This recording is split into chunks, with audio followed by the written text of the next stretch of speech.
Začneš, Michal? Tak môžem.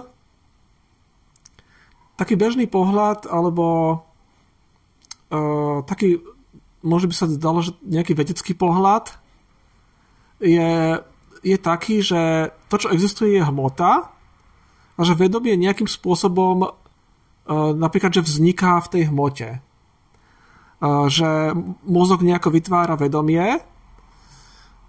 Potom môžu byť také prístupy, ktoré sú také filozofické, že nevytvára ten mozog vedomie, ale že je to nejaká funkcia toho mozgu a podobne. Ale bežne mnohí ľudia to možno, že vnímajú tak, alebo taký vedeckejšie založený, že proste je to nejak takto.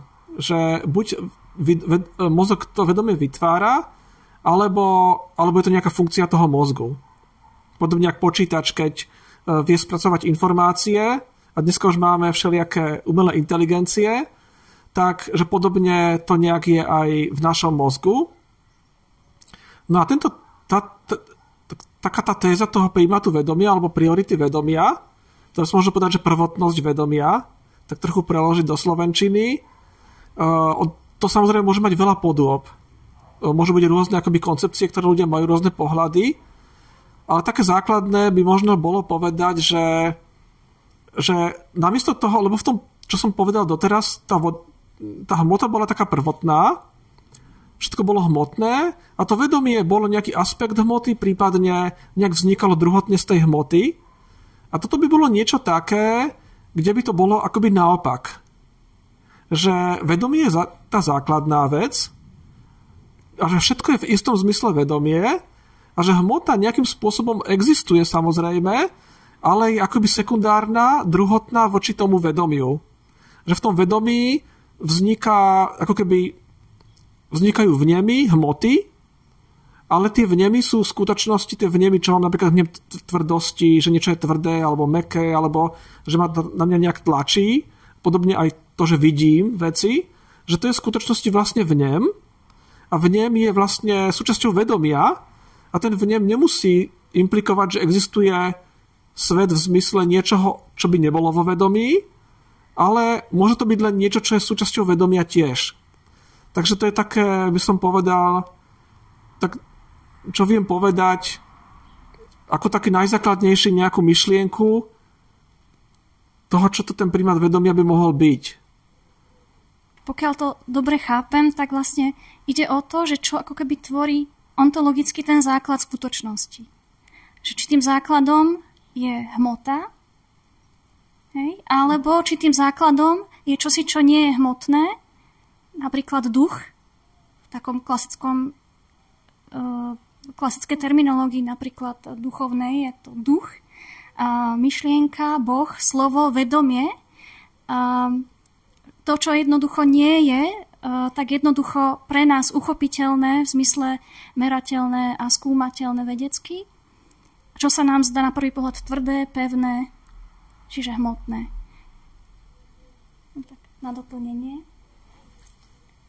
Ja by som k tomu povedal ešte to, doplním vlastne, čo vravel Michal, že podľa mňa pri tých úvahách dôležitú úlohu zahráva, odkiaľ sa berie naša skúsenosť. A to vlastne bola téma aj vo filozofii, tak vznikla aj fenomenológia. No a keď sa pýtame, odkiaľ sa berie skúsenosť, tak na to tiež potrebujeme trošku sebareflexie, uvedomiť si, ako vzniká to, že mám nejaké presvedčenia, že niečo viem o druhých, o svete, že mám nejaké vnemy. Takže to nie je také úplne jednoduché. No a vlastne porozumeli sme aj v priebehu dejín, že máme 5 základných zmyslov a potom nejaké ďalšie odvodené, ako je napríklad to, že dokážeme udržiavať rovnováhu a tak. A teda, že informácie o vonkajšom svete sú vlastne výsledkom toho, že naše zmysly príjmajú z prostredia nejaké dáta, zvukové vlny, svetlo a tak ďalej. A tie potom spracúvajú, ale my ich spolu, napríklad zvuk, vnem, hmatu a tak ďalej, máme v poli vedomia ako niečo, čo už je čo už nie je oddelené, lebo to sú odlišné dáta, ale vlastne to máme ako celkový vnem. No ale k takémuto niečomu sme prišli až po dlhom čase, aj sme si uvedomili, že tento vnem je vo mne, je v mojom vedomí a to je niečo, čo je mne ako si najbližšie, kdežto ten vonkajší svet, ktorý mi je takto dávaný, napríklad to, čo teraz vidím, tak v tomto zmysle je to sprostredkované. Ale z takej bežnej, každodennej skúsenosti sa nám to zdá naopak. Lebo tam je to naozaj tak, že sa nám zdajú akoby to prvotné, čo vidíme, tak my o tom nerozmýšľame, že akú to prešlo cestu, kde to je, odkiaľ sa berú tie dáta, tak sa nám zdá jednoduchšie a priamejšie to, že tu je ten vonkajší svet. A nevieme, to si môžeme tak domýšľať, že ako to mohlo byť na úsvite civilizácie, ako to asi prežívajú ľudia z tých civilizácií, ktoré dodnes zostali, ktoré majú nejaké také vnímanie, alebo ako to majú malé deti, kde necítia nejakú oddelenosť od svojho prostredia, sú akoby do neho ponorení. Takže vlastne tá otázka má také viaceré aspekty. Týka sa toho, ako je štrukturovaná naša skúsenosť, čo je v nej prvotné. Keď si vytvárame svoj obraz o realite, tak ako to potom, ako si vytvárame, by som povedal, metafyziku sveta, keď už tomu svetu trošku rozumieme a že čo je prvotné. No a mne sa tu páči taká otázka, že vlastne veda na túto otázku nemá odpoveď, ten pohľad, ale že to je niečo, čo si vlastne každý jednotlivec dotvára, alebo filozofický smer nejaký, že my potrebujeme vidieť ako si ešte väčší celok, klasy aj také otázky, veda sa pýta iba na to, ako veci fungujú. Ale my chceme rozumieť aj tomu celku. A tam teda tieto otázky vznikajú. No a potom je to naozaj aj také, že to môže byť ešte u každého človeka podľa jeho veku, podľa toho, z akej kultúry a či teda je z nejakej archaickej kultúry alebo už z vysoko vyvinutej, či je to vedec, tak aj toto môže byť také veľmi odlišné. Takže to môže mať potom vlastne akoby rôzny podtón. No a keď sa vrátime k tomu, že akú to zohráva úlohu teda v spiritualite a pre praktický život, tak to bude možno také zaujímavé, že čo môžeme, povedal by som aj na základe našich skúseností, aj z toho, ako rozumieme aj vzťahu vedy a viery, povedať ľuďom, ktorí možno majú nejaké podobné skúsenosti ako my, že nie sú to ľudia z archaických kultúr, nehovoríme malým deťom, ale proste takému bežnému človeku, tak ako to môže byť asi s vedomím a prípadne prečo hovoríme o vedomí, keď v minulosti sa, zvlášť teda v kresťanstve, skôr hovorilo o pojmoch ako je duša alebo duch. Tak toto môžu byť také ďalšie témy, ktoré môžeme potom rozvíjať. Ono skutočne sú skúsenosti. Myslím si, že každý z nás takéto skúsenosti má. Ľudské skúsenosti, ktoré sú veľmi ťažko pochopiteľné v tej klasickej paradigme priority hmoty. Hmota, ktorá len rodí nejaké, teda zrodila nejaký fenomén vedomia, dajme tomu v človeku. Ten jediné vedomie v človeku si môžeme byť istý, lebo ho zakúšame a vieme sa na tom zhodnúť, hoci to je problematické.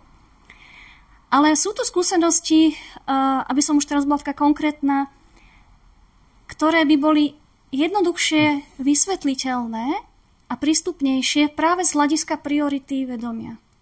A to sú skúsenosti, ja neviem, náhleho uzdravenia na základe nejakej myšlienky alebo predstavy náboženskej napríklad, alebo skúsenosti náboženské. Samotná náboženská skúsenosť jednoty a takého nejakého zjednotenia sa s väčším celkom by takisto hovorila skôr o priorite alebo primáte vedomia. To je takisto skúsenosť, mystika ako taká, mystické skúsenosti, kontemplatívna skúsenosť. Ale aj mnohé ďalšie, napríklad skúsenosť placeba, ktorá funguje, je veľmi zaujímavá takisto. To sa tiež môžeme toho dotknúť. Takže sú rôzne aspekty v ľudskej skúsenosti, ktoré sú doteraz veľmi ťažko uchopiteľné v rámci tej hmotnej paradigmy. Možno som tak chcela nadviazať na tú praktickú rovinu toho problému, ktorého sme sa tu dotkli. Ale ty si spomínal, Reginald, že zväčša sme používali iné pojmy.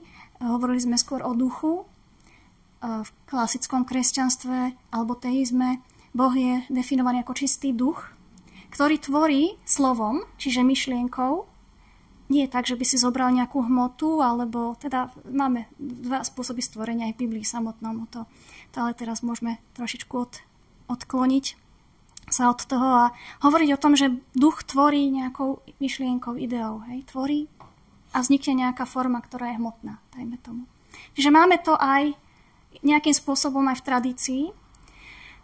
A prečo zrazu hovoríme o vedomí? Prečo sa trošičku akoby posúva aj tá terminológia v tejto problematike podľa vás? Alebo prečo je to? Je to iba proste moderné, alebo je to moderný spôsob, ako o tej istej veci hovoriť? Ja, ak môžem za seba povedať, tak by som povedal trošku také historické korene. Slovo duch, ktoré používame, alebo v iných jazykoch spiritus v latinčine, tak aj v iných jazykoch to má korene, kde je vidieť súvis s dýchaním. A súviselo to s tým, že už tie archaické národy si uvedomili súvislosť života s dýchaním. Že to, čo dýcha, najmä teda živočíchovia a my ľudia, takým dýchame, žijeme, a keď už nedýchame, tak nežijeme. A tak vlastne sa pomenoval aj abstraktný princíp, vlastne v istom zmysle to bolo akoby jedno, ale neskôr sa to vyvinulo akoby niečo samostatné. A teda bolo to spojené s dýchom. Boli to aj tie iné súvislosti, ktoré si vravela. Napríklad s myslením, tak Platón má teóriu ideí. Ona je vlastne tiež taká, že má dve rôzne metafyzické skutočnosti. Je tu hmota a potom je tu svet ideí a ten náš svet hmotný je vlastne to sú len také tiene, ktoré sú odrazom ideí, tie tvoria tú prvotnú skutočnosť. Takže aj takéto, podobne v Novom zákone, keď sa hovorí vlastne o Ježišovi ako o slove logos, aj grécki filozofi vlastne to slovo logos používali v tomto ešte hĺbšom význame, tak tam je odkaz vlastne zase na myslenie, lebo logos je nielen slovo, ale aj poriadok a proste niečo, čo dá sa povedať, že až zmysel.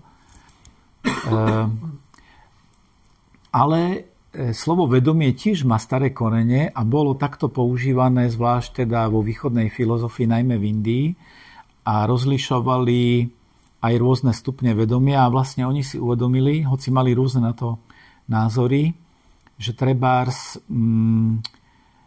môžu byť rôzne stavy vedomia. Máme skúsenosť s tým, že je rozdiel, keď bdieme, keď spíme. V spánku tiež môže byť vedomie aktívne, zvlášť keď snívame. Môže byť hlboký spánok a potom môže byť taký stav nejaký medzi, môžeme byť bezvedomí.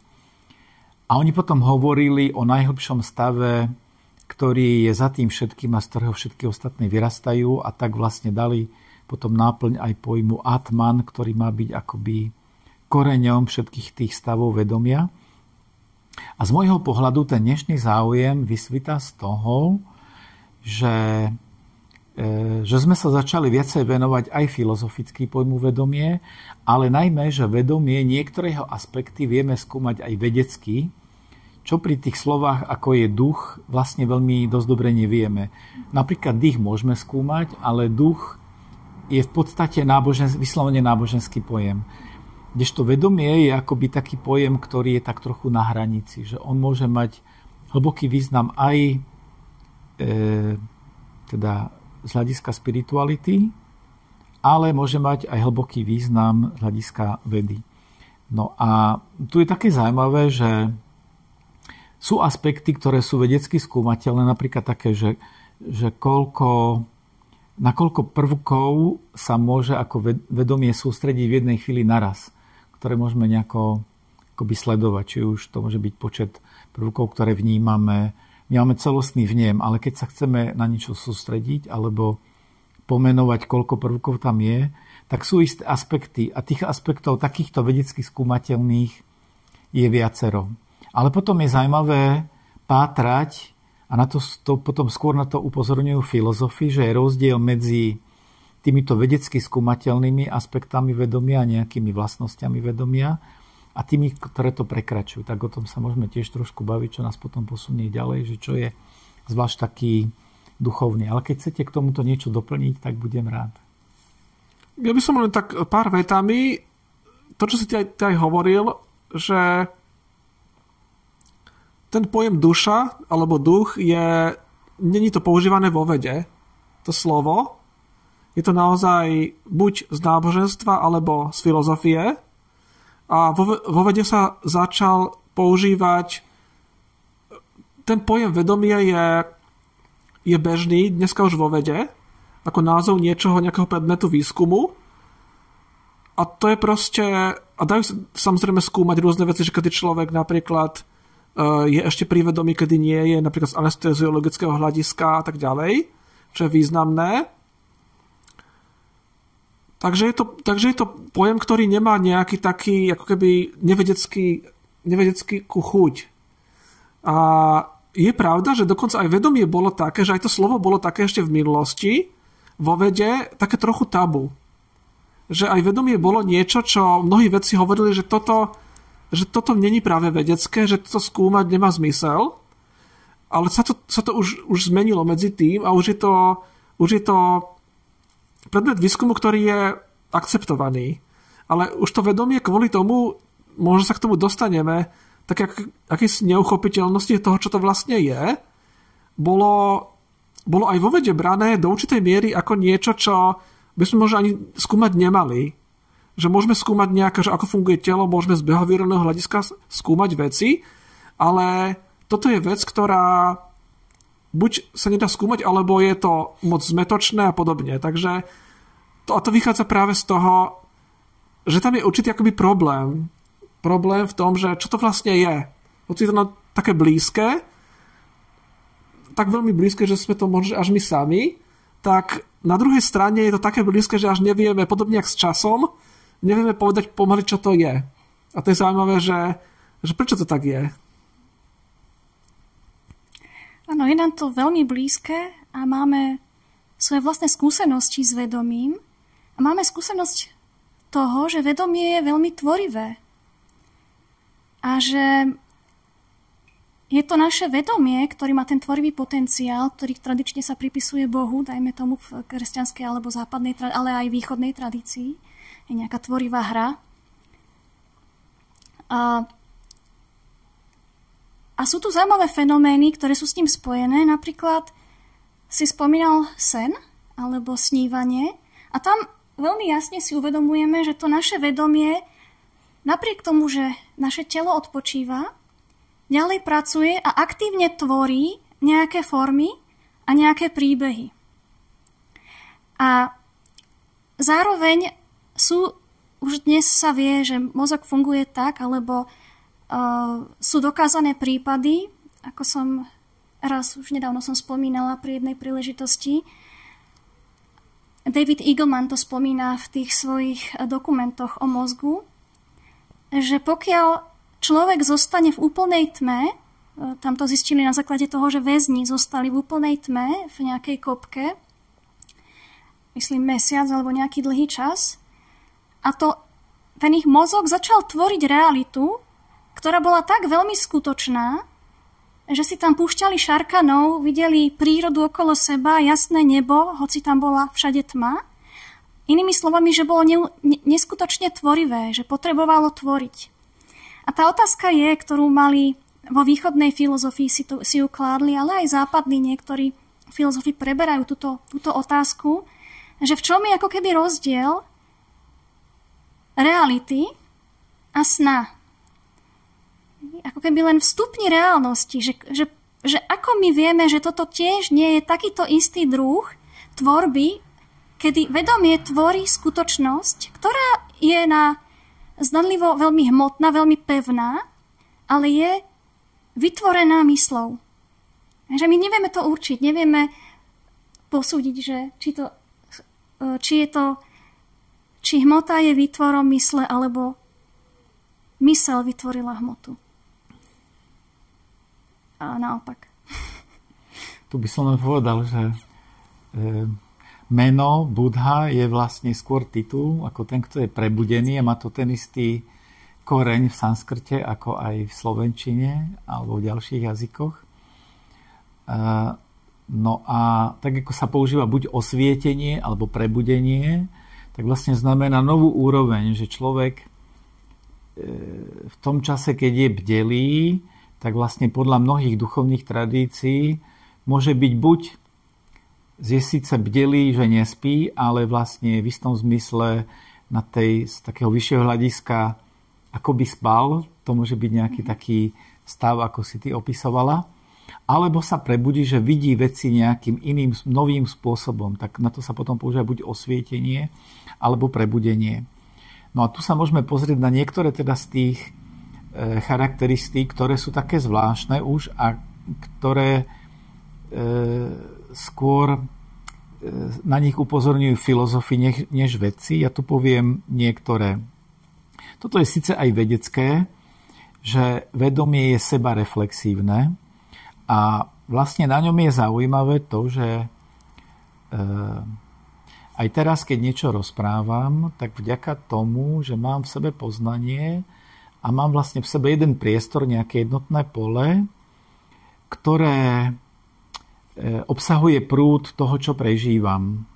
To je to aj, čo teraz tvorím, napríklad to, čo teraz rozprávam, ale aj to, čo vidím. Je to jednotné pole, v ňom je mnoho vecí a je to ako taký prúd, ktorý prechádza mnou. No a jeho súčasťou sú akoby dve skutočnosti, ktoré sú čiastočne oddelené. Je to poznaný obsah. Ja som si vedomý všetkého, čo sa deje. To, čo vidím, aj to, čo rozprávam, vlastne počujem sám seba. A potom je zaujímavé, že to obsahuje aj poznávajúci aspekt mysle. Že ja nielen vidím niečo, ale ja som si vedomý toho, že to vidím a to je poznanie toho. Je to ako keby bol vo mne ešte nejaký pozorovateľ, ktorý všetky tie obsahy ešte nahliada akoby z odstupu. A toto bežne nevnímame. To je vlastne, keď chceme takúto skúsenosť mať, tak na to potrebujeme odstup. Treba, keď sa učíme meditáciu, kontempláciu a tak vlastne sa učíme niečo takéto. A my to slovne môžeme oddeliť, ale v skutočnosti to nie sú dve oddelené veci, lebo vedomie tvorí jedno pole, teda všetko je to tam naraz. A je to také zaujímavé, že francúzsky filozof Rouyer to charakterizoval tak, že to je ako keby oko, ktoré číta text a oko a text sú tým istým. Že takto sa dá to nejako predstaviť. Takže vlastne tá sebareflexia je v tomto zmysle niečím zvláštnym. My mnohé veci, ktoré sa dejú, vieme napodobniť, treba raz v počítači, ale túto schopnosť sebareflexie nevieme. Zatiaľ nevieme dať počítačom to, že súčasne v tej istej chvíli niečo konajú, niečo robia, počítajú trebárs a sú si vedomé toho, že to robia, že to priamo nejako nahliadajú. Potom je zaujímavosťou, že z tohto vyplýva, a je to aj naša skúsenosť, že vedomý život nemá okraje. To je taká zvláštnosť. Najčastejšie, prežívame to každý deň, patrí to, že akokoľvek by sme sa snažili, tak my nezachytíme, tak ako môžem sledovať niečo priamo a vidím chladničku teraz pred sebou, alebo telefón, v ktorom sa to nahráva. Ale nemôžem takto vidieť pred sebou ako vec priamu to, že zaspávam a že sa budím. Jednoducho moja vedomá skúsenosť nemá okraje. Takisto nemôžem zachytiť to, keď sa narodím a keď zomieram. A skôr sa zdá, že to je tak, že vedomie je akoby nad tým a ono sa akoby vnára do hmoty a do našej skúsenosti alebo vynára, ale nemôžeme sa priamo zamerať. Takisto sa nemôžeme zamerať my to, čo som vravel o tej sebareflexii, tak my to vlastne tušíme, lebo máme tú skúsenosť, že viem, ale keby som to chcel nahľadať ako objekt, tak to priamo neviem. A potom taká ďalšia vec je, to na to tiež upozorňuje ten Ruyer, že napríklad na rozdiel od počítača, keď ja počítam a keď skutočne počítam ako človek, tak vlastne je to viac než len vykonanie operácie. To je niečo mechanické. Takto môžem naučiť počítať kalkulačku, počítač, ale vlastne oni len niečo vykonajú a teda z nejakých symbolov vstupných vydajú nejaký výstupný symbol. Ale vo mne sa udeje to, že mnohosť, ktorú vnímam, premením na jednotu. A on sa pýta, že vlastne v istom zmysle je to záhada, že ako sa to udeje a kde sa to udeje, že mnohosť, akákoľvek mnohosť nejakých vecí, vlastne sa dostane do jednotného pola vedomia a ja tam rozumiem, že to je mnohosť, ale vlastne je to vo mne, v tom vedomí, ako niečo jednotné.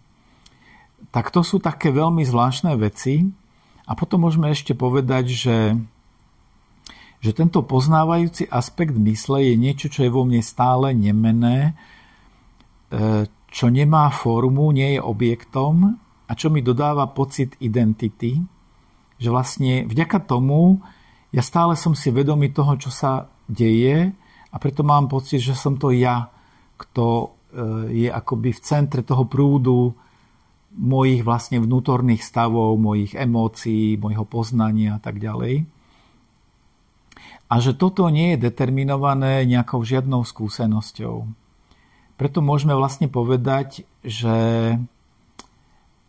tento aspekt vo mne nemá začiatok ani koniec a v istom zmysle môžeme povedať, že sa nerodí a nezomiera, aj keď to je niečo, čo je vlastne neuchopiteľné. To je tá časť, ktorá už nie je podľa mňa teda vedecky skúmateľná, ten poznávací aspekt vedomia, teda tá možnosť toho odstupu. Zrovna, že o tomto hovoril aj Husserl pri svojich fenomenologických výskumoch. Práve keď sa fenomenologicky snažil zamerať na to, čo je vedomie a ako funguje, tak tiež zistil to, že nemá ako keby tie hranice. Sú také blurred, také rozmazané, nejasné. Hej. Nerodí sa, nezomiera. Toto presne o tomto hovoril. Nerodí sa a nezomiera v skutočnosti vedomie. Hej. Veľmi zaujímavé tiež. Z iného trošičku súdku filozofického. Som chcela doplniť. Dobre.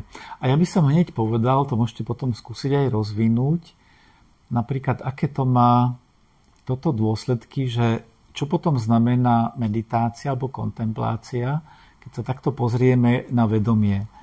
Sú rôzne spôsoby, niektoré môžeme aj ináč vysvetliť. Napríklad jeden z pohľadov môže byť práca s pozornosťou. Trebárs to, že keď vnímam, že môžem byť roztržitý a chcem si povedať, že chcem byť sústredený, a pritom nerobiť niečo iné, lebo sústrediť sa môžem napríklad tým, že pracujem, začnem kresliť, no tak sa sústredím na to kreslenie. Alebo nás vťahujú filmy, tak dokážeme byť sústredení. Ale keď by som mal len tak sedieť a napríklad dokonca si zatvoriť oči, tak zistím, že mojou myslou budú prebiehať rôzne myšlienky. A aby som bol sústredený, tak napríklad môžem začať sledovať svoj dých. To je práca viacej s pozornosťou. Ale potom práca s týmto aspektom vedomia spočíva v tom, že treba sa môžem sústrediť na to, čo v tom mojom prúde vedomia bude prichádzať, čo bude vlastne ním prechádzať. A tak bez toho, aby som niečo chcel manipulovať, tak iba si poviem, že budem preto otvorený ako ten pozorovateľ. A môjim vedomím uvedomím si, keď chcem byť chvíľu ticho, a nie nejako na silu a tak ako by zarputilo, ale úplne pokojne. Ale aj z toho, čo si vravela Janka, tak vieme, že mozog má tendenciu nám niečo prinášať. Tak mi prinesie myšlienku, napríklad na večeru, o ktorej sme hovorili, že už by sme niečo zjedli.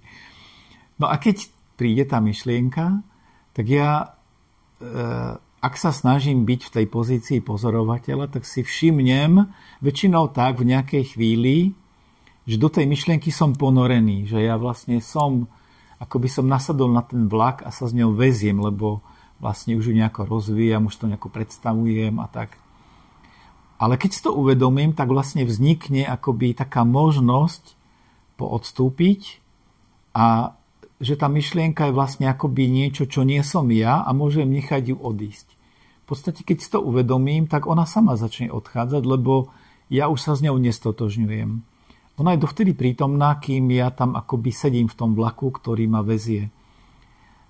No a toto vlastne znamená, že ja vtedy pracujem presne s tým rozdielom, ktorý je vo vedomí, že má ten princíp alebo tú časť poznávaciu a poznávanú. A teda, že to, čo spontánne prichádza, tak vlastne ja akoby bežne to nerobím, preto to nepotrebujem, ani to veľmi neviem.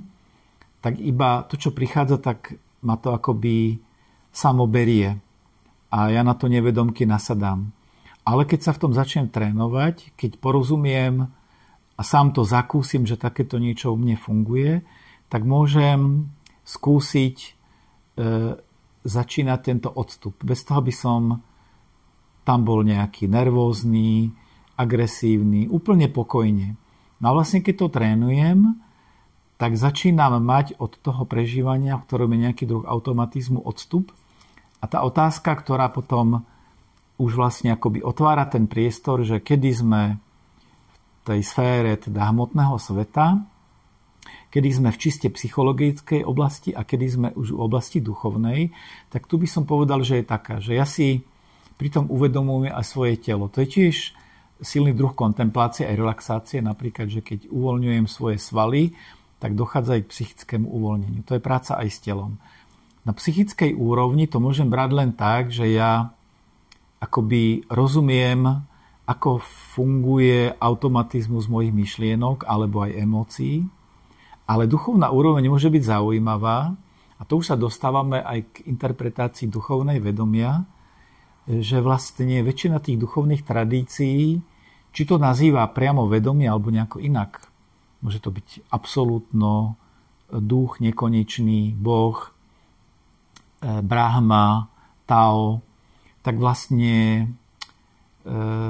akoby za tým, či je to pomenované priamo alebo nepomenované, tak vlastne vzniká z presvedčenia aj zo to presvedčenie je podporované skúsenosťou, že keď skúsim tento kontemplatívny, meditatívny stav, kde ja z tých aktivít, ktoré prichádzajú automaticky, sa vyprázdňujem takýmto jemným spôsobom, prácou so svojím vedomím, takže sa otváram niečomu, čo je väčšie ako ja a hoci nemusím to vnímať ako nejakú veľkú myšlienku alebo ako nejakú veľkú emóciu, hoci to môže prísť, to sú rôzne extatické stavy, ale že tu prichádza niečo, čo je väčšie ako ja, čo naplňa moje bytie a čo sa potom môže prejaviť v živote. Tak ja by som povedal, že z môjho pohľadu toto je asi tak za tými tradíciami, ktoré proste sa ukázali ako prakticky užitočné, že menia vlastne prístup k spôsobu života, alebo sa ukazuje, že človek je taký pokojnejší, lepšie vie pracovať so svojimi emóciami, pokojnejšie vstupuje do vzťahov, nerozhádžu ho nejaké vonkajšie okolnosti a mnoho ďalších takých pozitívnych vecí, ktoré vlastne cíti, že majú taký, až by som povedal, praktický dosah na život a že kvôli tomu sa oplatí investovať takýto čas a v nejakom zmysle to je vlastne práca so svojím vedomím, aj keď by sme v rôznych tradíciách našli skôr tie duchovné pomenovania, keby sme hovorili, že otváram sa duchu, alebo že sa zosúľaďujem stavom, alebo rôzne iné v tradíciách. A keďže to vy sami skúšate, tak budem rád, keď vy poviete, aké máte svoje vlastné skúsenosti, dojmy, alebo ako by ste vy toto nejako doplnili alebo rozvinuli. Tak môžem? Ja? Ja by som možno tak doplnila, alebo tak upriamila pozornosť, alebo spojila to, čo si ty hovoril, s tou ako keby filozofickou problematikou priority vedomia, pretože na týchto duchovných skúsenostiach, pokiaľ človek prechádza takouto praxou kontemplatívnou, takýmto procesom, alebo meditatívnou, podľa toho, v akom sme kontexte východnom alebo západnom, tak zisťuje, že naozaj sa s jeho vedomím, s jeho vnímaním reality niečo deje. A že tým, že prichádza k akémusi očisťovaniu vedomia od rôznych nánosov, ktoré sú čiste, dajme tomu, psychologické, rôzne emočné, traumatické, alebo len jednoducho myšlienky, ktoré sú tam veľmi hlučné a také neposedné, nezbedné.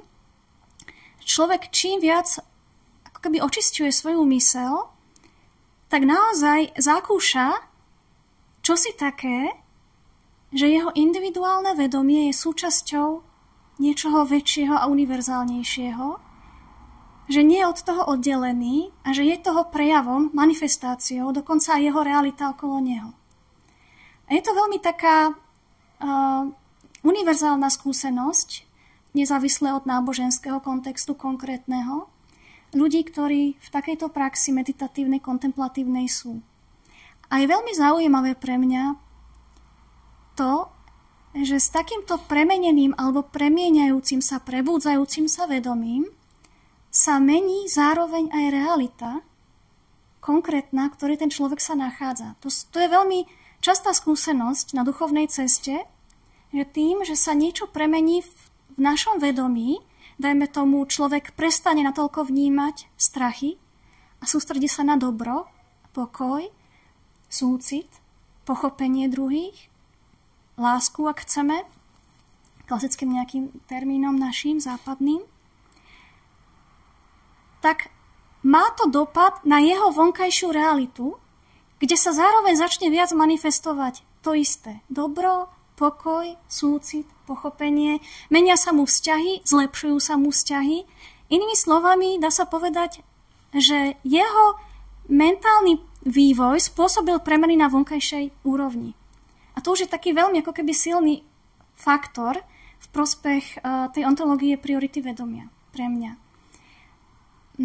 Takže odovzdávam štafetu. Je to možno tak, že mám určitú evidenciu, ale samozrejme nie dôkaz pre mňa, ale zdá sa, že to tak môže byť, že keď človek mení nejak seba, čo znamená čiastočne aj svoje presvedčenia, tak sa menia aj vnemy, ktoré má, a tie vnemy sú o tom svete. Lebo oboje z toho je tak z hľadiska vnútorného, to, čo sa tak zdá, že vieme povedať, je, že tie presvedčenia to je vo mne a že tie vnemy, ktoré mám, sú tiež vo mne. A to, čo sa mi deje, tak to je vlastne to, o čom tie vnemy sú. A zdá sa, že možno to tak naozaj je, to hovorím z mojej skúsenosti, lebo ja ako keby nechcem hovoriť veci veľmi naisto, pokiaľ ako keby to nie je isté, ale je to naozaj možno, že tak, ako hovoríš, že tie ako keby jeden typ obsahov, ktoré človek má, tie presvedčenia, ale aj také veci, ktoré nazývame emóciami alebo citmi, ktoré z môjho hľadiska tiež sú, možno, že sú tiež presvedčenia v skutočnosti.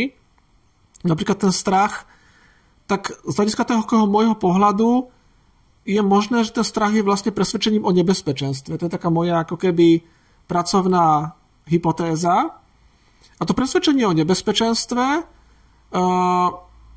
a ďalšie presvedčenia, ktoré máme, možno naozaj ovplyvňujú aj tie iné presvedčenia, ktoré nazývame vnemami. Lebo vnem je presvedčenie o tom, že tam je napríklad nejaké drevo, že je také vysoké a podobne, tak to je tiež svojím spôsobom, to má nejaký ako keby taký obsah, ktorý je, by sa filozoficky nazvať, že propozičný obsah, že sa tam niečo tvrdí.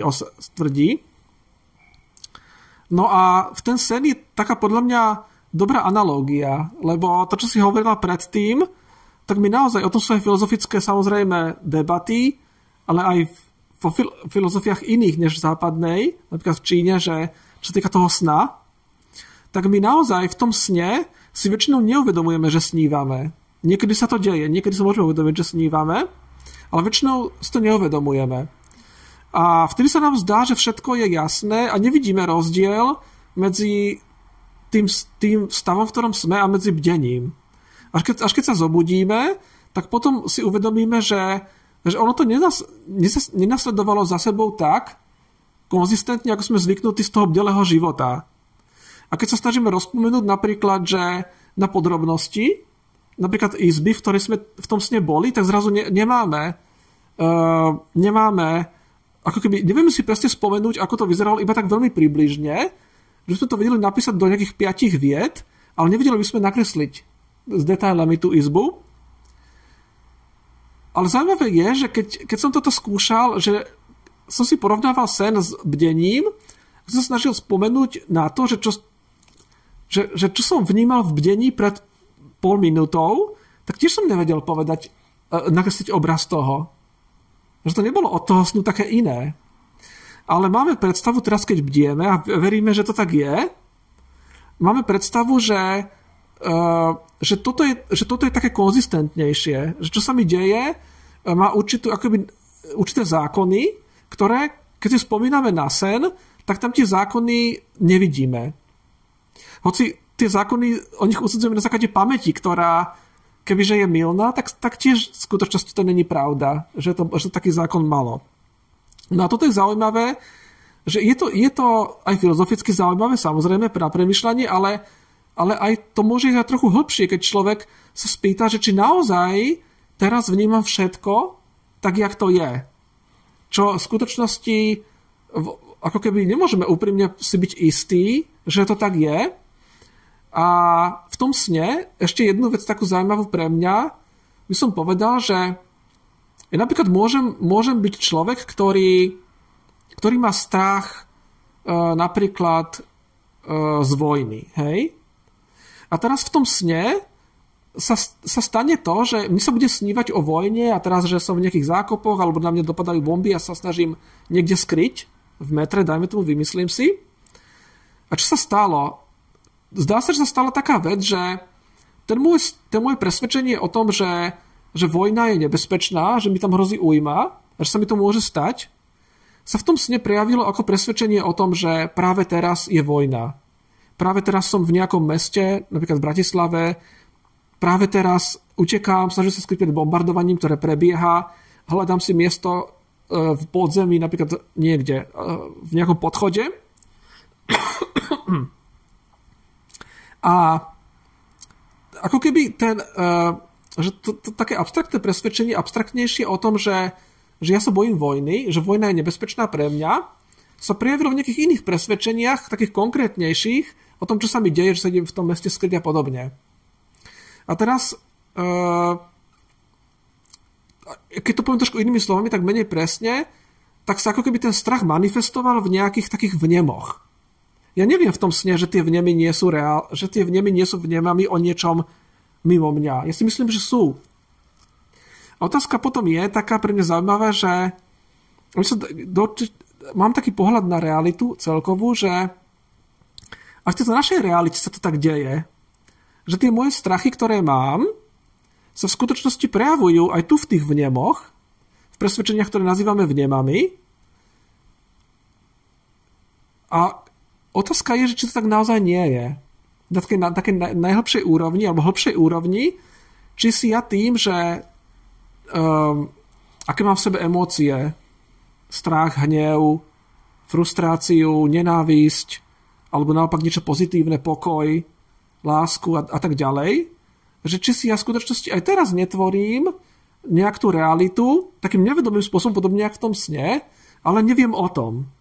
A mnohé tie prístupy spirituálne vlastne akoby rátajú s tým, že sa to nejako deje a že ja tým, že ako keby nechávam tie strachy odísť a hnev odísť, tým, že napríklad robím tú meditáciu s rôznymi metódami, že či tým si potom možno mením aj tú realitu, ktorú v tých vnemoch zakúšam a ktorú si myslím, že je niekde mimo mňa.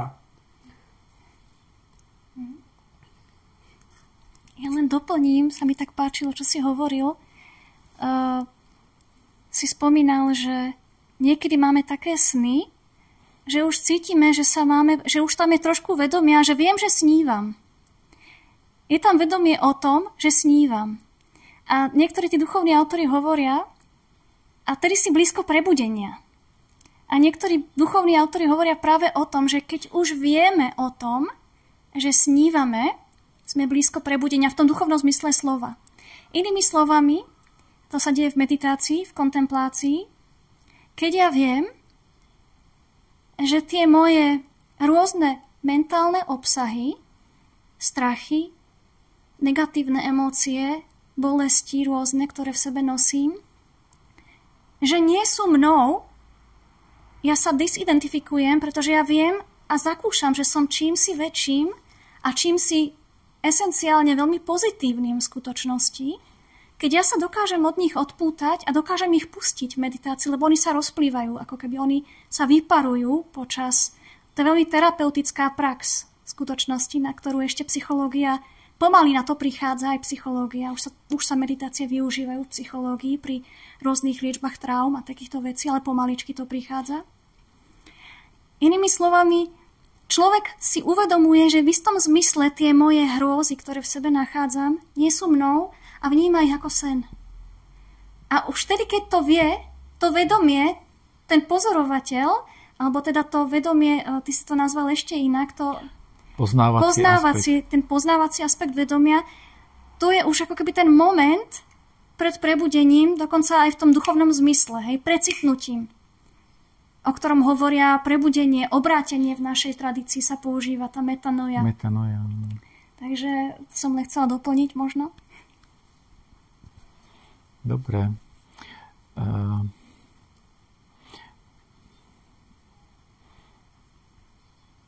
Rozmýšľam, že čo by som k tomu dodal. Možno ma teraz napadajú také ďalšie aspekty, ktoré s tým súvisia. Ja by som spomenul niekoľko a môžeme sa ich nejako dotknúť. Myslím, že tá meditácia ukázala jednu z tých praktických aspektov, praktických v zmysle, že mi sa páčilo, čo si hovoril, že to nevnímaš ako dôkaz, že naozaj objektívny dôkaz môže byť niekde v matematike, trebárs, ale to je v podstate, matematika je nejaký umelý systém, v ktorom sa dohodneme na počiatočných podmienkach a potom vďaka tomu môžeme aj povedať, že toto tvrdenie, trebárs Pythagorova veta, je niečo, čo vieme dokázať, lebo kto príjme tie podmienky, tak vlastne ho vieme krok po kroku priviesť aj k výsledku. Ale to, o čom hovoríme, má oveľa hĺbšie základy. Je tam oveľa viacej subjektívneho prežívania a mi sa tiež páči vlastne, že to, čo môžeme, je pokúšať sa do hĺbky zdieľať svoje skúsenosti a proste povedať, že ja to mám takto, alebo toto je pre mňa nejako nosné, alebo tak. A aj mne sa páči ten pohľad, ktorý teda hovorí, že veda sa pokúša pomenovať to, ako veci fungujú a to môžeme aj na základe rôznych metafyzik. Teda môže kľudne človek, ktorý má prvotnú hmotu ako prvotné vedomie, robiť ten istý nejaký vedecký výskum. A tá vec, ako to pojmu ako celok, sa viacej dotýka už ich konkrétneho alebo každého konkrétneho života, čiže ako to ja vnímam, čo pre mňa znamená zmysel, ako ja chcem žiť svoj život. A tá vedecká činnosť je nejaká časť, ktorá môže byť veľmi pomocná pre mňa, aj pre druhých samozrejme, ale vlastne nie je to niečo, čo by som mohol druhému takto dokázať ako nejakú Pythagorovú vetu. No a tie veci, ktoré by som rád spomenul, ja to poviem niekoľko a sa môžeme skúsiť toho dotknúť. Jedna z pre mňa takých dôležitých vecí je bytostná prepojenosť všetkých ľudí. Trošku si to myslím, že Janka naznačila. To je vlastne to, že keď sa pozeráme na tieto veci z materiálneho hľadiska, tak vieme si predstaviť aj nejako zdôvodiť napríklad, čo znamená, že my teraz sa počujeme a rozumieme. Aj to dosť komplikované, lebo neviem, odkiaľ sa vezme myšlienka, ktorú chcem povedať. Keď sa vezme, tak v mozgu sa premení na... tam sú nejaké chemické procesy, elektromagnetické, ktoré sa pomocou nervových vláken prenášajú niekde do môjho hrdla a hlasivky vytvárajú zvukové vlnenie, tu je nejaké zvukové vlny, ktoré vaše uši príjmú a premeniajú sa v uchu zase na tie isté pomocou tých istých mechanizmov, ale naopak, že vedú neurónové dráhy do mozgu a tam sa to potom premieňa na slová, ktorým rozumiete. No a to je dosť komplikované, keď si ešte predstavíme, že takto reagujeme nielen na slová, ale na gestá, na pohyby, na tón hlasu, akým rozprávame a všetko ostatné. A že v istom zmysle je skoro zázrak, že sa dokážeme porozumieť, a to ešte na nejakej takej hlbokej úrovni, keď potom nehovorím o tom také pojmy, ako má Jung, keď hovorí o kolektívnom nevedomí, čo hýbe celou dobou a tak. Čiže keď sa na to pozrieme z hľadiska vedomia, tak si to môžeme predstaviť ako takú pyramídu, kde na vrchu je teda nejaké jednotné božské, absolútne vedomie, na ktorom máme účasť a nejaké skupiny, ktoré majú spoločnú kultúru, tak vlastne akoby majú účasť na tom istom a nie všetko si uvedomujú, že by to vedeli rovno preložiť do slov, ale proste majú na tom účasť. A takto rôzne poprepájané, nevieme presne, ako to funguje, ako by tam boli nejaké brány, že k nám niečo prichádza, ale my nemáme dosah, napríklad ja nemám priamy kontakt s vašim vedomím, ani úplne ak tu je nejaké absolútne vedomie, ani s ním. Ale to je ľahšie predstaviteľné ako nejaké polopriepustné membrány, si to môžeme predstaviť. A vlastne potom je oveľa ľahšie vysvetliteľné vôbec fenomény teda porozumenia, prepojenosti. Aj také fenomény, ako je možné, že treba, keď je niekto blízky, tak my niektorí citlivejší ľudia vnímajú, že niečo sa deje s niekým, kto možno je v inej krajine, na inom sveta dieli. Matka takto vníma, že sa deje niečo s jej dieťaťom, alebo tie fenomény také až prorocké, známe teda najmä zo starších kultúr, alebo takí geniálni umelci, alebo aj vedci, ktorí nejako predbehli dobu a vyjadrili trebárs básnicky niečo, čo prišlo neskôr. Jung, ktorého som spomínal, tak ten mal takéto sny, kde to, čo potom prišlo vo vojne, tak vlastne on to hlboko prežíval už predtým a neskôr akoby to tak pomenoval, že vnímal, že v akejsi pretuche to v sebe mal. Tak sa vlastne dajú tieto fenomény takto chápať akoby oveľa jednoduchšie, ako keď to sa snažíme previesť na tie všetky komplikované procesy v hmote. A na druhej strane tie procesy v hmote, keď im takto rozumieme, až po to, ako máme dnes informatiku, povedzme, tak je veľmi zaujímavé, pretože vďaka tomu, že máme aj to materiálne porozumenie, tak vieme robiť také veci, ako napríklad má moja mamka, že má načúvadlo. To znamená, že má prístroj, ktorý si vloží do ucha, jej sluch je slabý, keď ho nemá, tak vlastne sa takmer nepočujeme. Ale keď si ho dá, tak oveľa lepšie rozumie. No a to je vlastne vďaka tomu, že sa snažíme aj z čiste materiálneho hľadiska porozumieť, čo sa deje, tak to je tiež veľká vec, ktorú rozhodne treba obdivovať. Ale mne príde akoby tento doplnok vnímať tieto veci ako veľmi inšpiratívny. A spomeniem inú vec, ku ktorej možno budete mať vy viacej veci ako tí, ktorí sa venujete zdravej výžive a zdravému životnému štýlu. Sme o tom rozprávali na univerzite, že psychosomatika, celý ten fenomén je podľa mňa niečím takým, že je to hľadanie súvislosti medzi tým, čo robíme na telesnej úrovni, treba z toho, čo jeme, ako sa pohybujeme a tak ďalej. A tým, treba, že máme nejaké bolesti, pri ktorých lekári povedia, ale vy tam nič nemáte, niekto má bolesti žalúdka a lekár skontroluje, všetko máte v poriadku a podobne. Tak toto je taký ďalší fenomén, ktorý podľa mňa ukazuje tým smerom, a tu by som bol rád, keby ste vy k tomu niečo povedal, lebo si myslím, že to je taká vaša téma. Tak k tomuto sa dostaneme. Ešte by som možno reagovala aj, verím, že aj Miško, na to, čo si spomínal o vede. Samozrejme, tieto veci nemajú jasnú evidenciu. Nevieme to dokázať, ale rovnako ani nevieme dokázať opak. Nevieme dokázať, že tým základom skutočnosti je hmota, lebo my ani nevieme, čo to hmota je. A ja som teda veľký laik, ja tomu nerozumiem, iba to, čo sem tam zachytím a čo ma fascinuje ako laika, napríklad na kvantovej fyzike, je, že keď ideme hlbšie a hlbšie do štruktúry hmoty, nám sa tá hmota, tak povediac, stráca. Že je tam čoraz viac len nejaké silové polia, silové energetické pôsobenia. A otázka je, čo je to duch, otázka je, čo je to vedomie, otázka je, čo je to hmota. Inými slovami, že my v skutočnosti nemáme ani vedomosť o tom, o čom sa bavíme, ako čo je to základné, čo je tá hmota. Pretože zjavné je, že tá hmota, ktorú tu vidíme okolo seba, je len nejakým spôsobom kumulovaná energia, ktorá sa pre nás na tejto úrovni reality, makroreality, javí ako čosi pevné. Ale nič pevné, keď ideme do mikro, sveta tam nie je v skutočnosti. A potom sú aj výskumy, ktoré sa veľmi seriózne zaoberajú takými fenoménmi, ako si napríklad spomínal. Že ako je možné, že sme tak kolektívne prepojení, a to nie len ľudia navzájom, ale aj živé bytosti.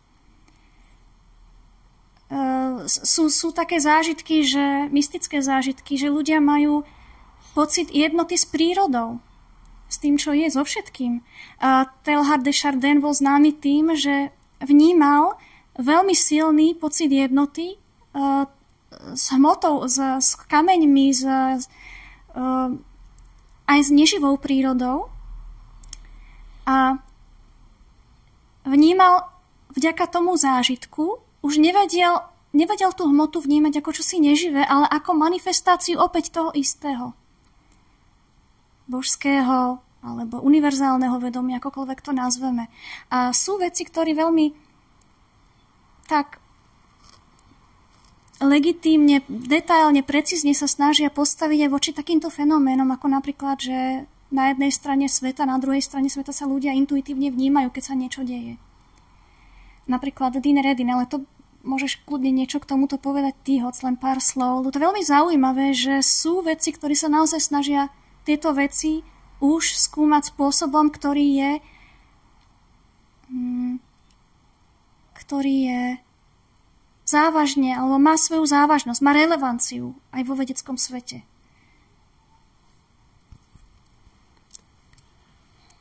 Možno by sme si mohli dať prestávku. Čo týka tej otázky, spomínala si takého vedca, Dina Redina, ktorý vlastne zaoberá sa parapsychológiou, čo možno väčšina ľudí si myslí, alebo veľká časť ľudí si myslí, že to je nejaká paveda, ale v skutočnosti ja nie som odborník tej oblasti a čítal som vlastne takú vedeckú vec, práve len tú jeho knihu, jednu z jeho kníh, a môj akoby odhad je, že je seriózny, je to seriózny vedec. A to, čo on hovorí v tej knihe, on prechádza vlastne rôznymi, akoby z rôzneho hľadiska, pojednáva parapsychológiu a venuje sa veľa vedeckým výskumom, ktoré aj on robil, aj iný. A podľa neho je tu už v dnešnej dobe v takej situácii, že v zásade je dokázané, že existujú také zvláštne javy, ktoré sú parapsychologickej povahy a že tá úroveň evidencie je na takej úrovni, že dokonca aj skeptici, ktorí sú informovanými skeptikmi, hovoria, že niečo na tom je. A spôsob, akým vlastne sa dospelo k tej evidencii, je taký, že robili sa vedecké výskumy, ktoré mali takú podobu, aby sa to dalo overiť vedecky. Napríklad, že môže to byť nejaké experimenty s kartami, že niekto háda karty, ktoré niekto iný sa na ne pozerá, alebo že niekto na niečo myslí a druhý sa to snaží uhádnuť. A potom sa porovnáva tie výsledky, ktoré sa takto zistia, s nejakými štatistickými výpočtami, ktoré hovoria, ako by to malo byť, keby tam nebol žiadny kontakt informačný. Pretože čo je dôležité v tých štúdiách je zabezpečiť, aby nebol žiadny možný kontakt, ani možnosť podvodu samozrejme, ale ani žiadny kontakt, napríklad, že nejak neverbálne si odozdajú tí ľudia tú informáciu, dokonca z toho nemusia byť ani vedomí, alebo že už o tom počul v minulosti a podobne. Tak toto sa tam snažia zabezpečiť tí výskumníci, aby sa toto nedialo. Aby naozaj zmyslami ten kontakt nebol a potom sa dá skúmať, či to je mimozmyslové. Či to je nejaké ako keby možno aj nefyzické, možno aj priamo cez nejak vedomie, alebo možno fyzicky spôsobom, ktorý zatiaľ nepoznáme. No a vlastne takéto štúdie sa robili ich veľký počet a z tých štúdií v každej jednotlivej veci sa dalo urobiť potom také metaštúdie. A tie metaštúdie ukazujú, že tam efekt je. A ten efekt nie je veľký mnohokrát, ale aj ten malý efekt môže byť signifikantný štatisticky. Že jedna vec je veľkosť toho efektu a druhá vec je, že či to je štatisticky signifikantné, že ten efekt tam je.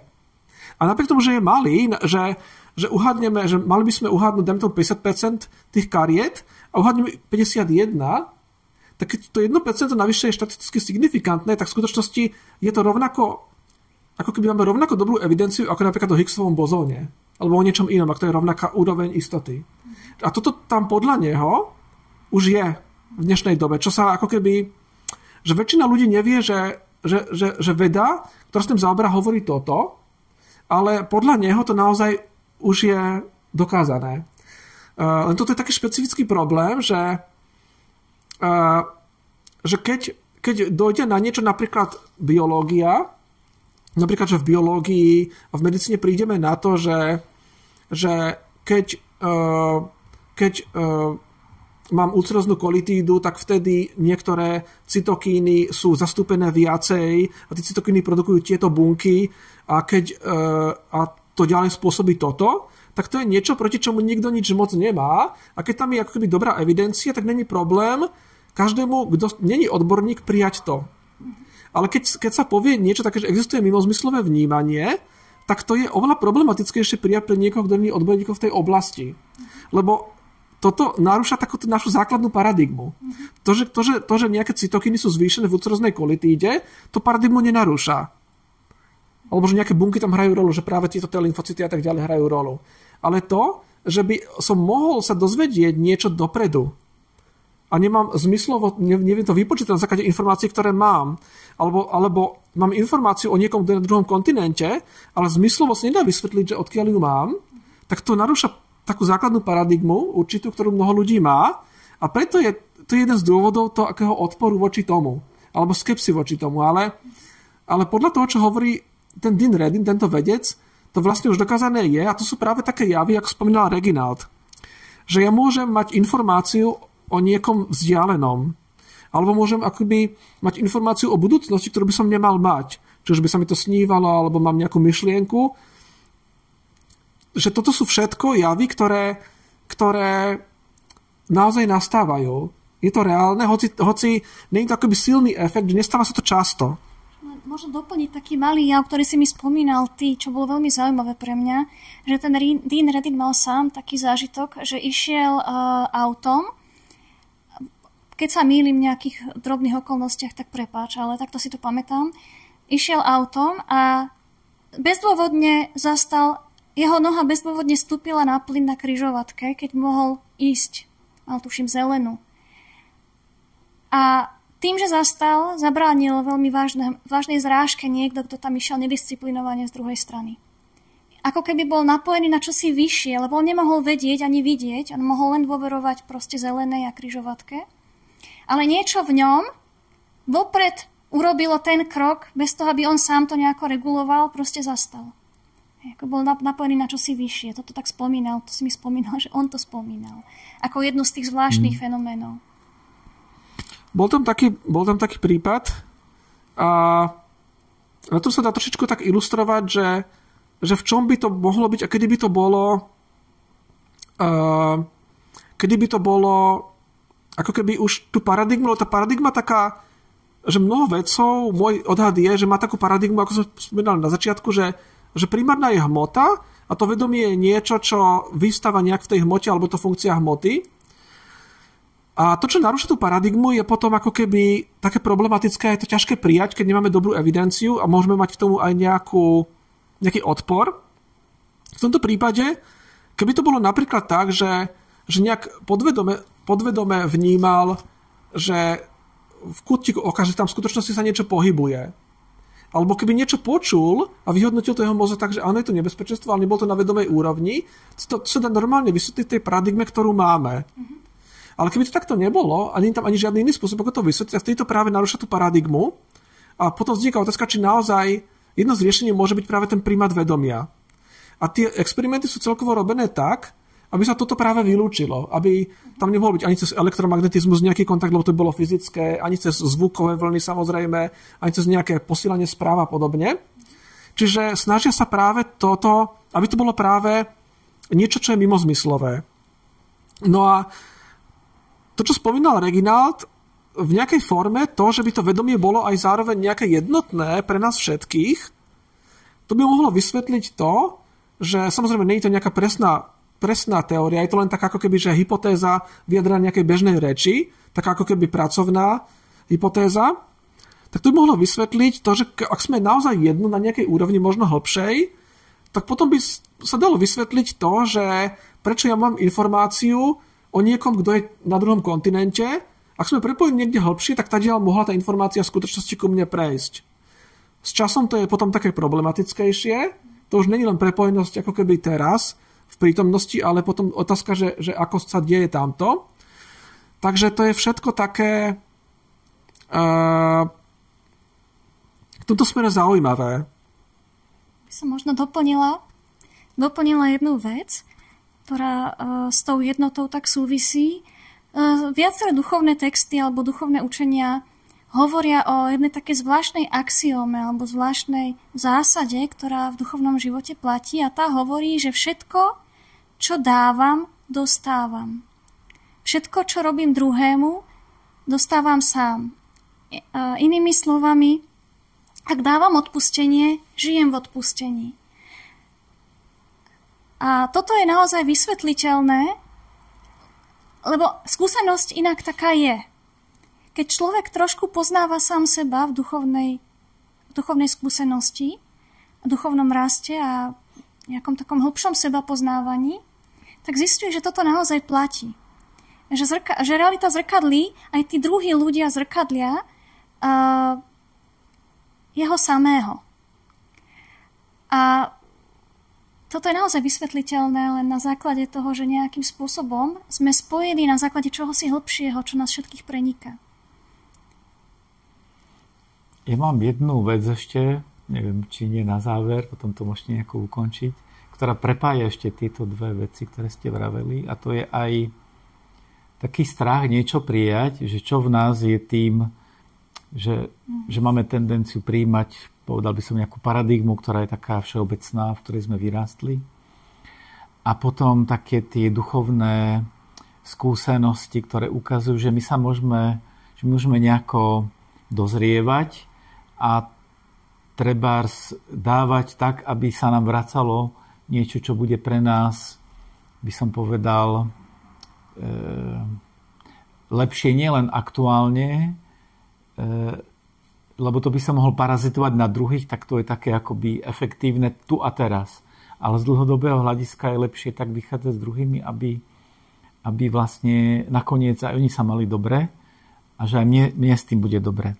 No to súvisí s fenoménom, ktorý súvisí s vedomím podľa mňa tak, že tá automatická časť, keď nie sme si vedomí príliš sami seba a viacej akoby žijeme takého autopilota, tak tam sa viacej odráža to, čo sa zvykne volať v psychológii ego a potom z toho je egoizmus. Alebo Pavol to má ako vonkajší človek, alebo sa hovorí o falošnom ja. A vlastne, keď sa učíme, či už cez meditáciu, kontempláciu, aj nejakou reflexiou, filozofiou, premýšľaním, bytím v tichu, vnímať sami seba. A tým pádom ten odstup, o ktorom sme vraveli, pozíciu toho pozorovateľa, svedka, ten poznávací aspekt nášho vedomia, tak sa dotýkame niečoho, čo zvyklo byť označované ako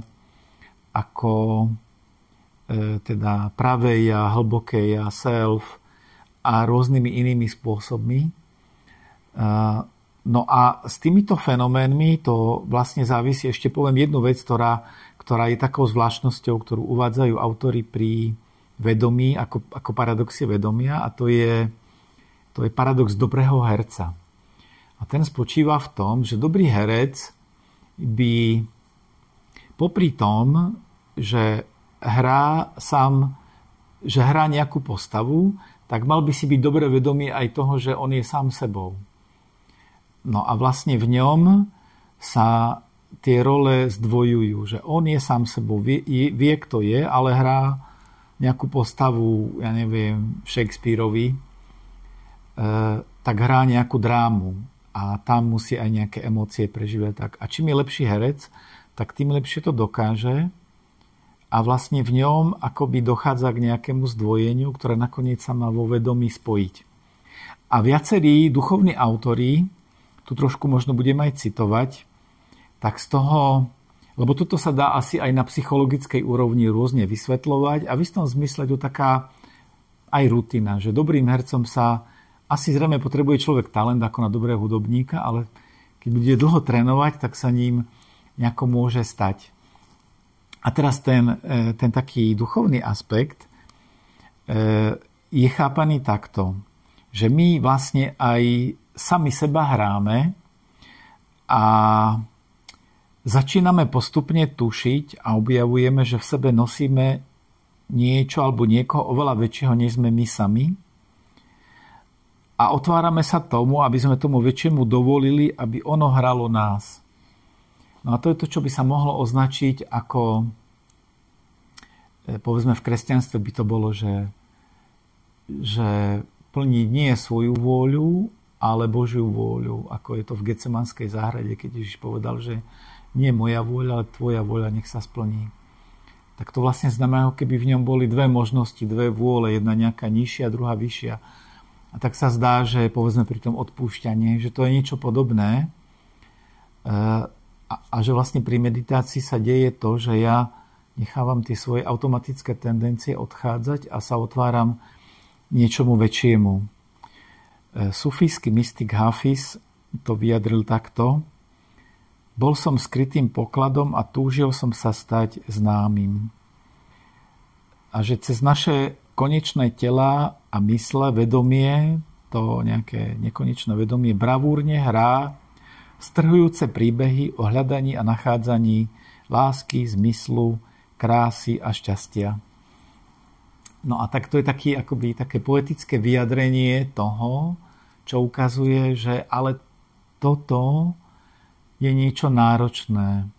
To je niečo, čo prekračuje nejaký fyzický tréning, iba také zvyky, ktoré máme, aj tú prácu iba čiste na psychologickej úrovni a že nás otvára niečomu, čo už je náročné, lebo sa dotýka našej identity. Je to, keby sme sa v nejakej fáze potom báli, že či nestratím svoju identitu, či to už nebude niekto iný, či to budem ešte stále ja, keď sa takéto niečo bude diať.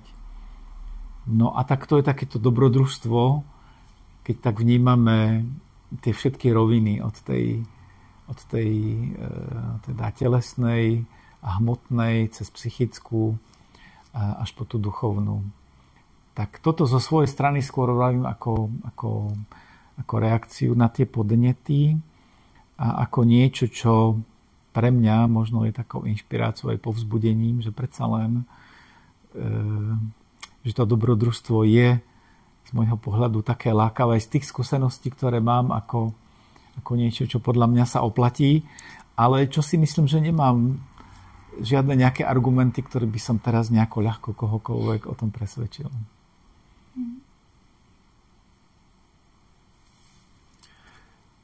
Tak možno, že môžeme na dnes skončiť tu. Sme sa spomínali psychosomatiku a placebo.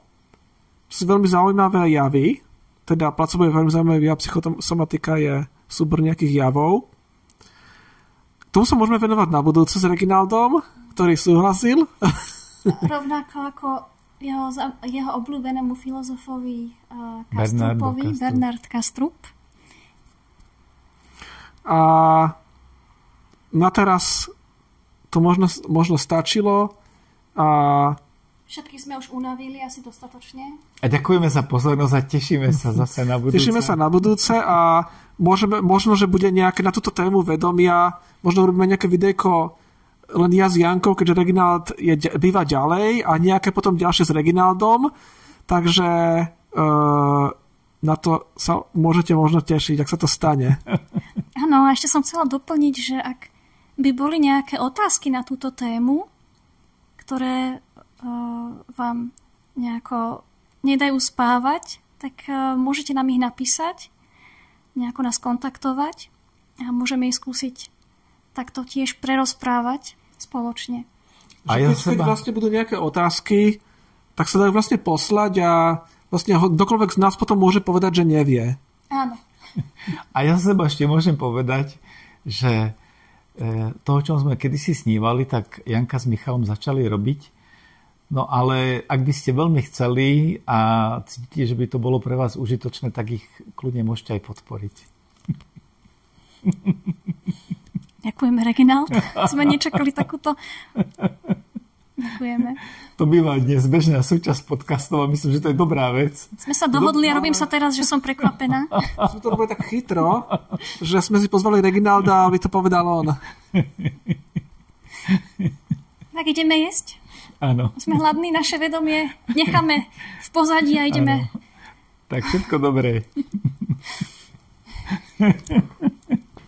Má svoju závažnosť, má relevanciu aj vo vedeckom svete.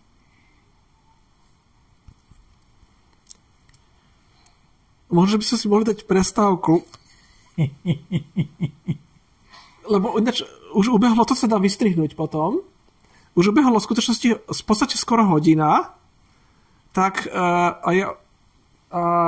možno, že to teraz necháme už tak. Sme takí rozbehnutí teraz. No potrebujem vlastne ísť dosť na vecko, v podstate.